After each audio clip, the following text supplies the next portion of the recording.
For more than 10,000 years, humanity has chased the exact same dream, building a place where an adversary cannot enter. In the beginning, the answer was just a pile of dirt. Later came stone walls, moats, watchtowers, castles, star forts, and deep underground bunkers. But every time a defense system was declared impregnable, a new method of attack emerged to render it obsolete. The history of fortifications is not merely a history of blocks of stone. It is an ancient, millennia-long arms race between the shield and the spear. Humans first stepped out of their nomadic era, learning to cultivate and stockpile food. But the moment they settled down, a brutal paradox emerged. A permanent settlement filled with wealth became a prime target for any wandering raider. Around 7,000 TCN in Jericho, within the Levant, residents resolved this dilemma by erecting a stone wall and a massive tower around their settlement. Its value lay not in protecting a king or an army, but in sheltering an agricultural community that was just learning how to live fixed in one place. For the first time, adversaries could no longer simply stroll into a village. Yet the continuous wall carried a heavy price tag.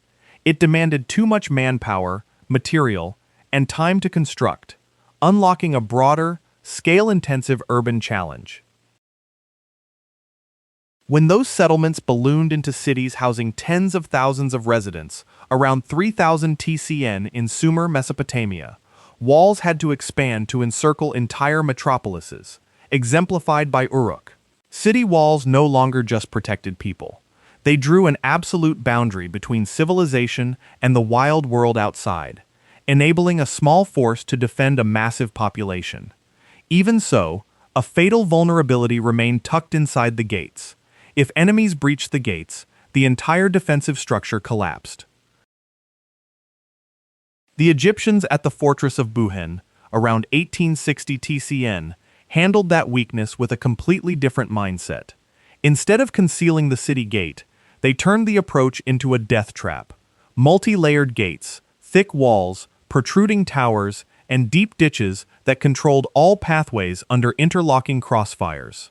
Yet as siege weaponry grew more sophisticated, flat brick walls began buckling against organized forces. Around 1350 to 1250 TCN, the Mycenaeans in Greece erected massive cyclopean walls built from giant stone blocks on high ground, leveraging both material weight and natural elevation as defensive weapons. However, sheer physical mass still failed to solve a classic strategic dilemma. A fortress, no matter how thick, could always be completely isolated until the people inside starved. By 701 TCN, facing a siege by the Assyrian king Sennacherib at Lachish, simple standalone walls had to confront a professional siege system combining scaling ladders, battering rams, and coordinated engineering units. The Assyrians neutralized that height disparity by manually constructing colossal siege ramps to push troops directly against the walls, proving that high elevation on the surface is never enough if an enemy can proactively bridge the gap. Recognizing the fragility of single-line walls stretching across borders thousands of kilometers long, the Chinese from the 3rd century BCE onward constructed the Great Wall not merely as a barrier, but as a vast network connecting walls, watchtowers, garrisons, and signaling systems to detect, slow down, and sound alarms ahead of any invasion. Even so, no matter how long a wall stretched, it required gates and garrisoned men. In the 1st century BCE to 1st century CE in Judea, Herod the Great pushed defensive logic to new heights with Masada, placing an entire structure atop an isolated rock plateau where nature itself served as the ultimate, sturdiest wall. Yet even that steep altitude was conquered by the Roman army through sheer time and labor spent building an earth ramp directly up the summit. The lessons learned from the collapse of isolated defensive lines shaped the architectural masterpiece of the Eastern Roman Empire in 413, the Theodosian walls of Constantinople. Rather than placing all their hopes on a single layer of wall, they engineered defense in depth featuring a moat, outer wall, killing fields, and a massive inner wall. If enemies breached the first layer, they did not win. they merely stepped into a brand new, lethal killing zone. By the 12th to 13th centuries, Crusader knights in Syria optimized that philosophy further through Krak des Chevaliers, a concentric castle featuring multiple rings of walls, towers, and courtyards nested within one another. An attacker could capture the castle multiple times, yet still fail to reach the innermost core. Shortly after, in 1196 to 1198, Richard the Lionheart constructed Chateau Gaillard in Normandy, entirely eliminating square corners and flat walls that created blind spots, shifting instead toward curved walls and round towers, designed to deflect the impact force of siege engines while maximizing lines of sight along the base. Yet the rules of engagement were violently torn apart in 1453, when the massive gunpowder cannons of Mehmed II, aided by the engineer Orban, thundered against the walls of Constantinople. The height of a fortification no longer offered protection. It transformed into a glaring bullseye for artillery. The era of towering stone walls officially crumbled, forcing humanity to plunge its defenses downward and seek an entirely new paradigm below the surface.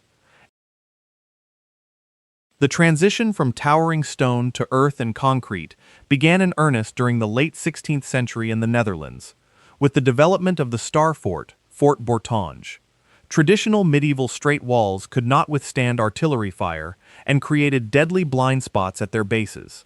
Engineers solved this by building projecting bastion angles, low earth-covered walls, and wide moats, ensuring that nearly every inch of the perimeter was covered by crossfire, while earth absorbed impact forces far better than rigid stone.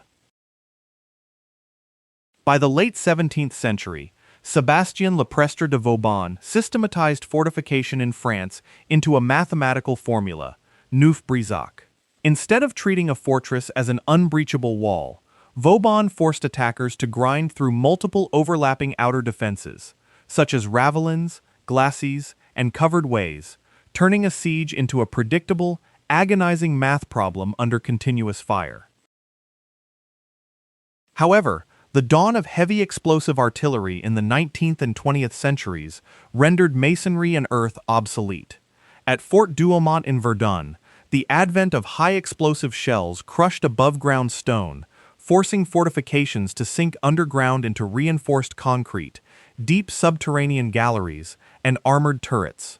This philosophy peaked between 1929 and the late 1930s with the Maginot Line, a vast, industrialized subterranean world of electric power, ventilation, rail networks, and combat blocks designed to render France's border impenetrable, though it ultimately suffered from the reality that mobile warfare could simply bypass fixed lines.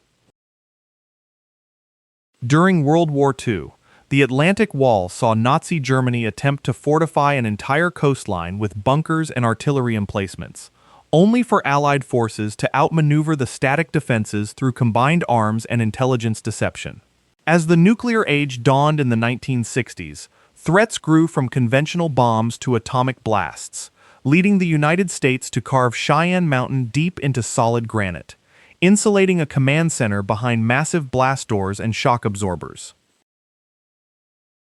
As precision weapons and satellites made massive fixed-surface structures vulnerable in the late 20th and 21st centuries, military engineering shifted toward distributed underground networks and dispersion, as seen in Switzerland, the Korean Peninsula, and the Middle East, ensuring no single center could cripple the system.